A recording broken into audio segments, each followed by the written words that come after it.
हामी बुझ्न गइरहेका छौँ सार्क कन्ट्रीमा रहेका 8 कन्ट्रिजहरूको उहाँहरूको क्यापिटल सिटी, साथमा नेसनल ल्याङ्ग्वेज या अफिसियल ल्याङ्ग्वेज र त्यो देशमा रहेको नेसनल गेम जुन हजुरलाई जीके क्वेसनमा या क्विज क्वेसनमा हजुरलाई सोध्न गरिन्छ।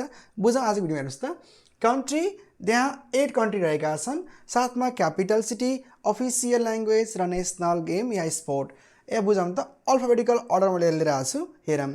अफगानिस्तान, यसको क्यापिटल सिटी हो काबुल र यसमा बोलिने मेन भाषा भनेको दारीलाई भनिन्छ पर्सियन है, त याद गर्नु। त्यस्तै पस्तो, त्यहाँ पस्तुनहरू धेरै बस्ने भएकोले चाहिँ हामीले भन्छ नि पठानहरू, उहाँहरूको भाषा भनेको पस्तो हुन्छ। त्यस्तै वहाँ खेलिने गेम भनेको बुजकासी, जहाँ चाहिँ घोडामाथि बसेर एउटा बाख्रालाई त्यहाँ धकालिन्छ र त्यसलाई बाख्रालाई चाहिँ जसले समात्न सक्छ त्यो नै त्यसको गेमको विनर हुन्छ। यो गेम खेलिन्छ, यो ट्रेडिसनल गेम हो। अर्को आउनुहोस् बङ्गलादेशको क्यापिटल सिटी भनेको ढाका हो। ढाकामा ढाकेश्वर मन्दिर भनेको यो दुर्गा माताको मन्दिर छ र त्यो एकदमै राम्रो पनि छ ढाका है। अब बेङ्गली, यहाँ बोलिने भाषालाई बङ्गला भनिन्छ यानि कि बेङ्गली। त्यस्तै यसमा भएको नेसनल गेम भनेको कबड्डी हो। अब हेरौँ फेरि अर्को भुटानको राजधानी भनेको थिम्पू हो। यसमा बोलिने भाषा भनेको जोङ्खा भन्ने अर्थ है, जोङ्खा। यो डी चाहिँ हुन्छ साइलेन्ट, यसमा जोङ्खा भन्दा पनि जोङ्खा भन्न सकिन्छ। अर्को छ आर्चरी, यहाँ चाहिँ धनु र बाण लिएर खेलिन्छ, राष्ट्रिय खेल। अर्को हेर्नुहोस् इन्डिया, न्यू दिल्ली क्यापिटल र न्यू दिल्लीभन्दा अगाडि थियो कोलकाता। अब त्यसपछि भएको छ न्यू दिल्ली। यसमा बोलिन्छ हिन्दी, इङ्ग्लिस र 21 रिजनल भाषाहरू, रिजनल ल्याङ्ग्वेजहरू, त्यसमा नेपाली पनि पर्दछ है त।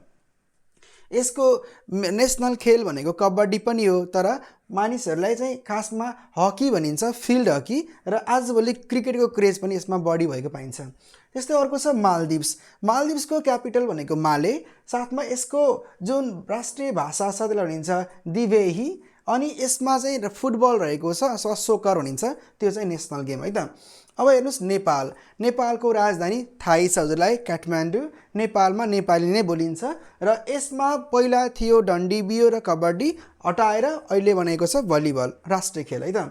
पाकिस्तानको राजधानी भनेको इस्लामाबाद, यसमा बोलिने भाषा भनेको उर्दू, इङ्ग्लिस बोलिन्छ खासमा, र यसमा फिल्ड हकी पनि भनिन्छ। इन्डिया र पाकिस्तानको गेम सेम हुन्छ, राष्ट्रिय खेल, र यसमा पनि क्रिकेटको क्रेज आजभोलि धेरै भएको पाइन्छ। अर्को छ श्रीलङ्काको राजधानी भनेको कोलम्बो हो।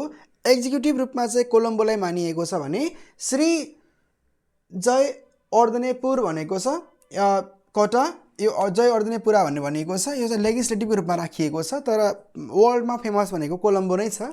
अनि यसको यो हुन्छ नि राजधानी भन्दा पनि यसको मेन भाषा भनेको सिन्हाला भन्ने भनिन्छ, र तमिल, यसमा तमिलको पनि मानिसहरूको आबादी राम्रै भएको पाइन्छ।